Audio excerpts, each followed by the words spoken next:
కానీ ఒకటి చెప్పండి, అంటే మహేందర్ రెడ్డి గారు, అంటే మీ రాజకీయ జీవితాన్ని చూసిన తర్వాత పక్కా తెలంగాణవాది అన్నారు, కరడుగట్టిన తెలంగాణవాది.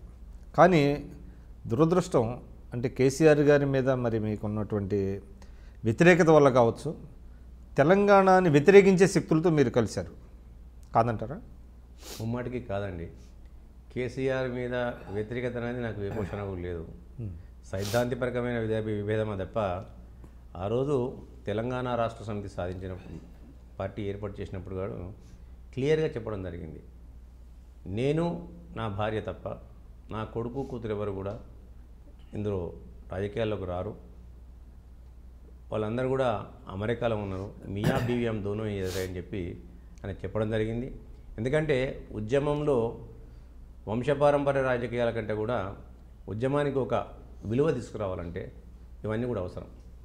అందుకే కేసీఆర్ గారు ఆ ఉద్యమ ఏదైతే ఆ రోజు ఇనాగరల్ సింహగర్జన కానివ్వండి, 27/4/2001లో జలదృశ్యంలో పెట్టిన మీటింగ్ కానివ్వండి, తర్వాత 17/5/2001లో సింహగర్జన అని చెప్పి కరీంనగర్లో పెట్టిన మీటింగ్ అనుకోండి, ప్రతి మీటింగ్లో కూడా పదే చెప్పడం జరిగింది కేసీఆర్ గారు ప్రజలు నమ్మించడానికి, నేను నా భార్య తప్ప ఎవరు ఉండరు, నేను కాపలా కుక్కలాగా ఉంటాను అని చెప్పి అనేక మార్లు చెప్పారు. ఎందుకంటే ప్రజల్లో తెలంగాణ ఉద్యమం అనేది గత కొన్ని సంవత్సరాలుగా నానుతూనే ఉంది. అందరూ తెలంగాణను వాడుకొని మమ్మల్ని మోసం చేసిందనే ఒక భ్రమ ప్రజల్లో ఉంది. కాబట్టి ఆ భ్రమను తొలగించడానికి, ఆ అపోహను, ఆ భయాన్ని తొలగించడానికి ప్రజల్లో ఒక గట్టి నమ్మకం ఏర్పరచడం కొరకు ఆ పదాలు వాడడం జరిగింది.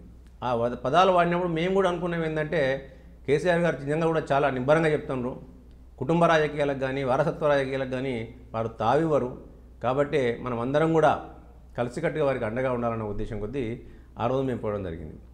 అయితే ఎప్పుడైతే కొడుకును తీసుకొచ్చారు, నేను కొడుకును రాజకీయాలకు తీసుకురావడానికి నేను వ్యతిరేకం కాదు, కొడుకు రాజకీయాలకు రావడం కూడా నేను వ్యతిరేకం కాదు. ఎందుకంటే వచ్చిన విధానం, తండ్రి రాజకీయాల్లో ఉన్నప్పుడు కొడుకు కూతురు అందరు రాజకీయాలకు రావడం చాలా ఈజీ.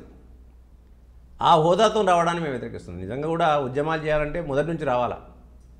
ఇప్పుడు నేను ఏంటంటే నా కొడుకు వచ్చిండు, జాబ్ మొదలుపెట్టుకుని వచ్చిండు, ఇవన్నీ కట్టుకథలు చెప్పడానికి మనకు వస్తాయి. కానీ ఆయన అంటే తారక రామారావు గారు రాజకీయాల్లోకి వచ్చిన తర్వాత ఆయన ఎక్కువ దక్షిణ తెలంగాణ మీద దృష్టి పెట్టి అక్కడ పార్టీని బలోపేతం చేయాలనేటువంటి ఆలోచన చేశారు కదా. నిజంగా కూడా ఇవాళ కూడా చూసినట్టయితే పార్టీకి పునాదులు గట్టిగా ఉన్నాయని నాకు అనిపిస్తుంది.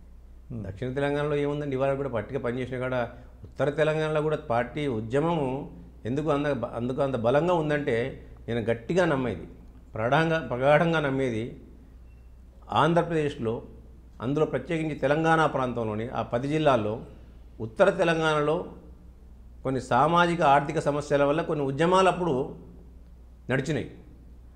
కాలక్రమేణా ఆ ఉద్యమాలు మారిన పరిస్థితులకు అనుగుణంగా ఆ ఉద్యమాలు కొంచెం సన్నబడ్డ తర్వాత ఆ ఉద్యమంలో ఉన్న వాళ్ళు ఎటుపోవాలో తెలియక, ఆ ఆకాంక్షలు ప్రజల్లో ఉన్నాయి కాబట్టి, ఆ విప్లవ భావాలు ప్రజల్లో ఉన్నాయి కాబట్టి, ఆ తిరుగుబాటు భావాలు ప్రజల్లో ఉన్నాయి కాబట్టి, ఎప్పుడైతే తెలంగాణ రాష్ట్ర సమితి వచ్చిందో ఆ రోజు ఆ భావజాలం ఉన్న వాళ్ళందరూ కూడా తెలంగాణకు అనుకూలంగా ఉన్నారు కాబట్టి, అందులో పనిచేసిన వాళ్ళు కూడా, ఆ భావజాలం ఉన్న వాళ్ళందరూ కూడా ఆ రోజు తెలంగాణ రాష్ట్ర సమితికి అండగా నిలిచారు. దానికి నిదర్శనం ఏంటంటే, జెడ్పీటీసీ ఎంపీటీసీ ఎలక్షన్ జరిగినప్పుడు ఉత్తర తెలంగాణలో మనం ప్రభంజనం ఇచ్చింది తప్ప, మనకి ఇక్కడ నిజామాబాద్, కరీంనగర్ జిల్లా పరిషత్ మనం కైవసం చేసుకున్నాం. దక్షిణ తెలంగాణలో ఎక్కడ కూడా మనం రాలా, మెదక్ వరకు కొంతవరకు వచ్చింది, కానీ దక్షిణ తెలంగాణలో ఎక్కడ కూడా రాలేదు. తర్వాత కాలంలో కూడా ఇలా వచ్చిన సీట్లలో కూడా దక్షిణ తెలంగాణలో ఎక్కువ లేవు ఇప్పుడు కూడా. ఉత్తర తెలంగాణలో ప్రభావం ఏంటంటే, ఆ రోజున సామాజిక ఆర్థిక సమస్యల దృష్ట్యా కొన్ని ఉద్యమాలు వచ్చినాయి, ఆ ఉద్యమాలు దీనికి అండగా నిలిచినాయి. దాని ప్రభావమే తప్ప ఇవాళ ప్రజలకు ఉన్న ఆకాంక్ష ద్వారా వచ్చింది తప్ప ఎవరో ఏదో గట్టిగా చేసి వచ్చింది కాదని నేను ప్రగాఢంగా భావిస్తున్నాను ఇవాళ.